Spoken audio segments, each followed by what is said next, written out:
अस्सलाम वालेकुम। क्लास 10 कैसे हैं आप सब? उम्मीद करती हूँ आप सब खैरियत से होंगे और अपना और अपने घर वालों का बहुत ज़्यादा ख्याल रख रहे होंगे। Class 10 without wasting our time let's start our Pak study lecture number 1। Pak study की बुक में चैप्टर नंबर 1 जो हम पढ़ेंगे बेसिकली चैप्टर नंबर 6 है। 5 चैप्टर आप क्लास 9 में पढ़ के आए हैं। चैप्टर नंबर 6 तारीख़ पाकिस्तान 2 के हवाले से हम स्टार्ट करते हैं। इसका सबसे पहला टॉपिक है जुल्फ़िकार अली भुट्टो का दौरे हुकूमत। जुल्फ़िकार अली भुट्टो एरा, ये आगाज़ होता है 20 दिसंबर 1971 से और चलता है 5 जुलाई 1977 तक। ये वो दौर था जब पाकिस्तान को बहुत ज़्यादा मुश्किलात का सामना था। इस दौर में पाकिस्तान एक मुश्किल तरीन दौर से गुज़र रहा था, क्योंकि मशरक़ी पाकिस्तान करंटली हमसे जुदा हुआ था, जिसकी वजह से पाकिस्तान को बहुत ज़्यादा चैलेंजेस का सामना था। तो बहैसियत सदर पाकिस्तान और चीफ़ मार्शल लॉ एडमिनिस्ट्रेटर के तौर पे जब जुल्फ़िकार अली भुट्टो ने अपना ओहदा संभाला तो उन्होंने पाकिस्तानी अवाम के हौसलों को एक नया अज़्म और बलबला दिया और उन्होंने इरादा ज़ाहिर किया कि वो पाकिस्तान जिसका ख्वाब कायद-ए-आज़म ने देखा था, वो इस पाकिस्तान को बनाने के लिए साजगार इक़दाम उठाएंगे। अब जुल्फ़िकार अली भुट्टो ने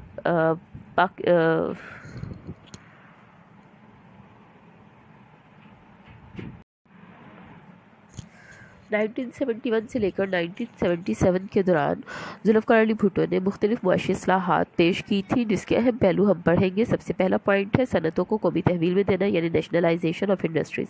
अब सनतों को कौमी तहवील में देना यानी नेशनलाइजेशन का मतलब क्या होता है कि किसी भी आप फर्म को, किसी भी इंडस्ट्री को आप कौमी तहवील में ले लेते हैं, उसे नेशनलाइज कर लेते हैं। जो मालिकाना हकूक़ है वो गवर्नमेंट अपने पास ले लेती है और जो उसके मालिकान होते हैं उसको इससे बरतरफ कर दिया जाता है।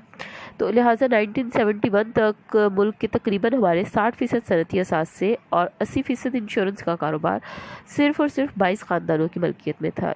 ये वो ख़ानदान थे जिन्होंने एक मोनोपली कायम की हुई थी मुल्क के कारोबार के ऊपर और हर मैदान में सिर्फ अपना ही सिक्का जमाया हुआ था, किसी को भी आगे नहीं आने देते थे।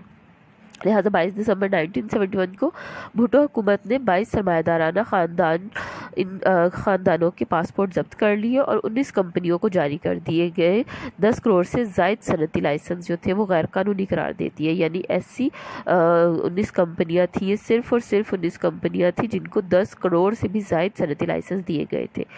जुल्फ़िकार अली भुट्टो ने वो तमाम लाइसेंस कैंसिल कर दिए और जो मुल्क की सनती तरक्की और इस्तेहकाम को आवाम की तरक्की ख्याल करते हुए उन्होंने बहुत सारी सनतों को नेशनलाइज करने के प्रोसेस से गुजारना शुरू कर दिया। सबसे पहले प्रोसेस में 2 जनवरी 1972 को एक ऑर्डिनेंस जारी किया, जिसके तहत 10 बड़ी सनतों को सरकारी तहवील में ले लिया गया और इनमें अहम सनतों के नाम जैसे कि आप देख सकते हैं अपनी बुक में, पुर्जे जोड़कर मोटर गाड़ियाँ बनाने की सनत थी, फलाद साजी और लोहे की सनत थी, बुनियादी ज़रूरत का सामान बनाने की सनत थी, भारी केमिकल की सनत थी और इस तरह से सीमेंट की सनत, ट्रैक्टर प्लांट तैयार करने की सनत, भारी सामान बराए बिजली की सनत और बहुत सारी सनतें इसमें शामिल हैं। इसके साथ साथ सनती इस्लाहात के तहत 20 सनती इदारों के डायरेक्टर को भी बरतरफ कर दिया गया और इनकी इंतज़ामी एजेंसियाँ ख़त्म कर दी गई और जो 16 जनवरी 1972 तक जाते जाते मुल्की मफाद के तहत मज़ीद 11 सनती इदारों को कौमी तहवील में लिया गया। इसी तरह से सनतों के साथ साथ बैंकों और बीमा कंपनियों को भी कौमी तहवील में लिया गया, उनको भी नेशनलाइज किया गया, क्योंकि बड़े बड़े सरमायादाराना ख़ानदान जो कि यही 22 ख़ानदान थे, इन्होंने अपने निजी बैंक और बीमा कंपनियां बनाई हुई थी।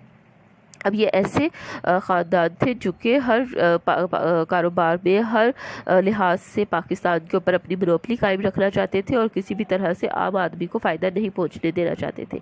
ये सरमायादाराना निज़ाम को तक़वियत पहुंचाने का बाइस बन रहे थे। लिहाजा हुकूमत ने इन निजी बैंकों और बीमा कंपनियों से कोई फ़ायदा तो हासिल हो नहीं रहा था, तो पाकिस्तान के इक़्तिसादी इस्तेहकाम के लिए 19 मार्च 1972 को तमाम लाइफ इंश्योरेंस कंपनियों को कौमी मलकियत में ले लिया गया और 1 जनवरी 1974 को पाकिस्तान के तमाम शेड्यूल्ड बैंक को भी कौमी तहवील में ले लिया गया, जिससे हुकूमत को बहुत ज़्यादा फ़ायदा पहुंचा और रुपया आवाम की फ़लाह बहबूद के लिए ख़र्च होने लग गया।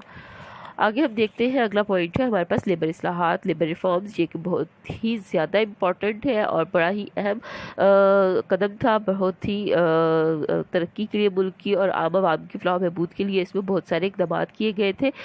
लेबर तबका, मज़दूर तबका हमारे मुल्क का वो तबका था जो कि मैक्सिमम हमारी आबादी पर कंसिस्ट कर रहा था। मैक्सिमम लोग जो थे वो लेबर तबके से ताल्लुक़ रखते थे और इनका इस्तेहसाल जो था वो शदीद किस्म का इनका इस्तेहसाल किया जा रहा था। इनकी वेजेस इंतहाई कम थी और इनको किसी भी तरह की फैसिलिटीज़ प्रोवाइड नहीं की जा रही थी। لہٰذا بھٹو نے 10 فروری 1972 کو نئی لیبر پالیسی کا اعلان کیا۔ اس پالیسی کے اہم نکات ہم اس چیپٹر میں پڑھیں گے کہ پہلی چیز تو یہ ہے کہ ہر کارخانے میں انتظامی معاملات کو چلانے والی کمیٹی میں مزدوروں کے نمائندوں کو شامل کیا گیا، جس کا تناسب 20% رکھا گیا۔ اسی طرح سے ہر سال مزدوروں کو ایک مہینے کی تنخواہ کے برابر بونس دینے کا بھی اعلان کیا گیا۔ مزدوروں کی ٹائمنگ کو بھی ری شیڈیول کیا گیا، جس میں ان کی ٹائمنگ 54 آورز سے کم کر کے 48 آورز تک کر دی گئی، اور وہ اپنی مرضی سے اگر اوور ٹائم کرنا چاہتے تھے تو اس اوور ٹائم کے ساتھ ساتھ ان کو اوور ٹائم کا معاوضہ دینے کی بھی شرط عائد کر دی گئی، اور ہر مزدور کو بڑھاپے میں پینشن اور بیمہ اور گریجویٹی کے حقوق بھی حاصل ہو گئے۔ مزید برآں مزدوروں کی تنخواہوں سے کٹوتی نہیں کی جائے گی، اور اس کے ساتھ ساتھ ہر مزدور کو رہائشی مکان اور تعلیم کی سہولتیں بھی مہیا کرے گی۔ پلس ٹریڈ یونینز کے ذریعے مزدوروں کے جھگڑے نمٹانے کے لیے صنعتی روابط کمیشن قائم کیا گیا، جس میں جونیئر عدالتیں قائم کی گئی تاکہ مزدور اور اپنا مقدمہ از خود جو ہے وہ لیبر عدالت میں لے کے جائے اور اپنی پرابلم کو ریزالو کروا سکے۔ اسی طرح سے شاپ اسٹریٹ کے ایک عہدہ تخلیق کیا گیا، جس کے باعث مل مالکان اور مزدوروں کے درمیان پیدا ہونے والے مسائل کو حل کیا گیا۔ مزدوروں کو ملازمت کا تحفظ دینے کے لیے مل مالکان پر پابندی عائد کر دی گئی تاکہ کوئی بھی بلا وجہ اپنے مزدوروں کو برطرف نہ کیا جا کرے۔ نیکسٹ ہم دیکھتے ہیں ایگریکلچر ریفارمز کے بارے میں۔ ایگریکلچر ریفارمز اگر ہم دیکھتے ہیں تو ایگریکلچر میں بھی ہماری ایک کنٹری ہی بیسیکلی زرعی ملک ہے پاکستان، اور بھٹو نے کسانوں کو استحصال سے بچانے کے لیے بہت اہم اصلاحات کا اعلان کیا تھا، جس میں سے پہلی یہ تھی کہ زمین کی انفرادی حد ملکیت اس نے مقرر کر دی تھی۔ اب ایک پرسن اپنے پاس پرسنل جتنی زمین رکھ سکتا تھا اس کی اس نے ایک حد مقرر کر دی تھی کہ اس سے ایکسٹرا کوئی بھی پرسن اپنے پاس اپنی نام پر زمین جو ہے وہ سیف نہیں رکھ سکتا ہے، جس میں کہ 150 ایکڑ نہری زمین اور 300 ایکڑ برانی رقبہ جو تھا وہ مقرر کیا گیا تھا۔ نہری زمین وہ ہوتی ہے جسے نہریں سیراب کرتی ہیں، اور برانی زمین وہ ہوتی ہے جو کہ بارشوں کے پانی کے ساتھ یا آرٹیفیشل واٹر کے تھرو جو ہے جسے سیراب کیا جاتا ہے۔ اس کے علاوہ اس سے زائد زمینیں جو زمینداروں کے پاس تھی ان سے وہ زمینیں ضبط کر لی گئی اور مختلف مزارعین اور کاشتکاروں میں تقسیم کر دی گئی، اور مارچ 1976 تک تقریباً 15 لاکھ ایکڑ رقبہ جو تھا وہ مختلف کسانوں میں تقسیم کیا گیا تھا۔ سرکاری ملازمین جنہوں نے ملازمت کے دوران اور ریٹائرمنٹ کے 2 سال کے بعد زمین خریدی تھی، ایسے ملازمین کے لیے بھی زمین کی حد مقرر کر دی گئی جو کہ 100 ایکڑ تک محدود کر دیا گیا، لیکن اس کا اطلاق فوجی افسران پر نہیں ہوتا تھا۔ تعلیمی اداروں کے اور کالجز اور یونیورسٹیز کے علاوہ کوئی بھی شخص مقررہ حد سے زیادہ زمین رکھنے کا اہل نہیں ہو سکتا تھا۔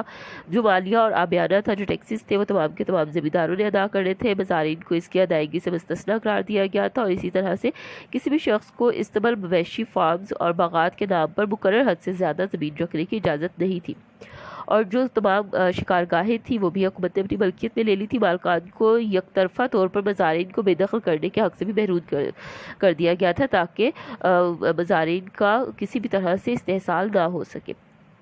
حکومت نے زمین کے چھوٹے چھوٹے قطعات کو اکٹھا کرنے کے لیے اشتمال اراضی کے نام سے بھی ایک نئی اسکیم جاری کی، اور پاکستان میں مشینی کاشت کی تحریک کے لیے تحریک امداد باہمی کی حوصلہ افزائی کی گئی۔ اس طرح سے یہ ایسے اقدامات تھے جو کہ پاکستان کی زرعی اصلاحات میں اہم ثابت ہوئے، اور بھٹو ایرا میں یہ اہم اصلاحات جس کے ذریعے ملک کو فائدہ پہنچانے کی اس نے بے تحاشا کوشش کی۔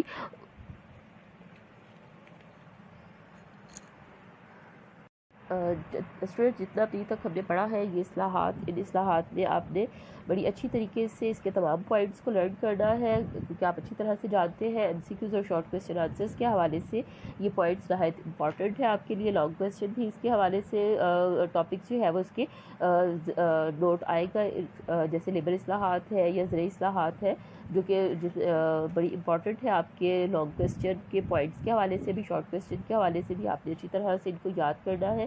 یہ 4 اصلاحات ہیں: صنعتوں کو قومی تحویل میں دینا، بینکوں اور بیمہ کمپنیوں کو قومی تحویل میں دینا، لیبر اصلاحات اور زرعی اصلاحات، انہیں آپ نے اچھی طرح سے یاد کرنا ہے۔ اگلے لیکچر میں ہم انشاءاللہ نیشنلائزیشن کے تحت صنعت، تعلیم، کامرس، تجارت پر اس کے اثرات دیکھیں گے کہ کیا مثبت اور کیا منفی اثرات مرتب ہوئے۔ تب تک کے لیے اپنا بہت زیادہ خیال رکھیں۔ اللہ حافظ،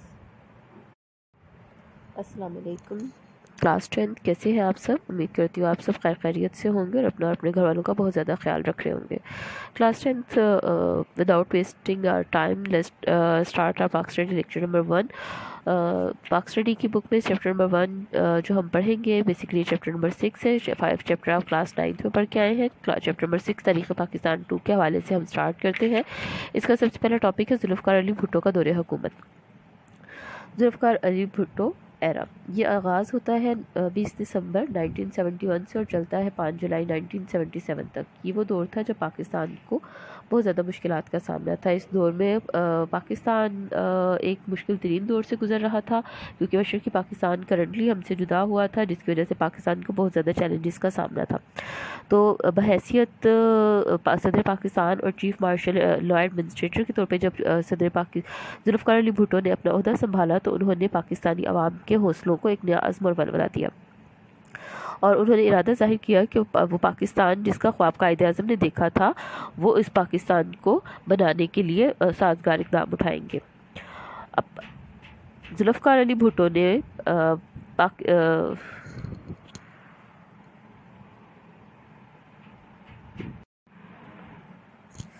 1971 से लेकर 1977 के दौरान जुल्फ़िकार अली भुट्टो ने मुख्तलिफ मुआशी इस्लाहात पेश की थी, जिसके अहम पहलू हम पढ़ेंगे। सबसे पहला पॉइंट है सनतों को कौमी तहवील में देना यानी नेशनलाइजेशन ऑफ इंडस्ट्रीज़।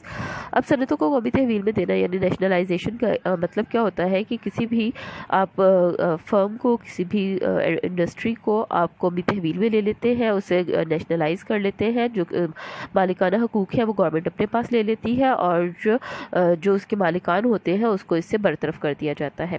तो लिहाजा 1971 तक मुल्क के तकरीबन हमारे 60% सनती असास से और 80% इंश्योरेंस का कारोबार सिर्फ़ और सिर्फ 22 ख़ानदानों की मलकियत में था। ये वो ख़ानदान थे जिन्होंने एक मोनोपली कायम की हुई थी मुल्क के कारोबार के ऊपर और हर मैदान में सिर्फ अपना ही सिक्का जमाया हुआ था, किसी को भी आगे नहीं आने देते थे। लिहाजा 22 दिसंबर 1971 को भुट्टो हुकूमत ने 22 सरमायादाराना ख़ानदानों के पासपोर्ट जब्त कर लिए और 19 कंपनियों को जारी कर दिए गए 10 करोड़ से ज़ायद सनती लाइसेंस जो थे वो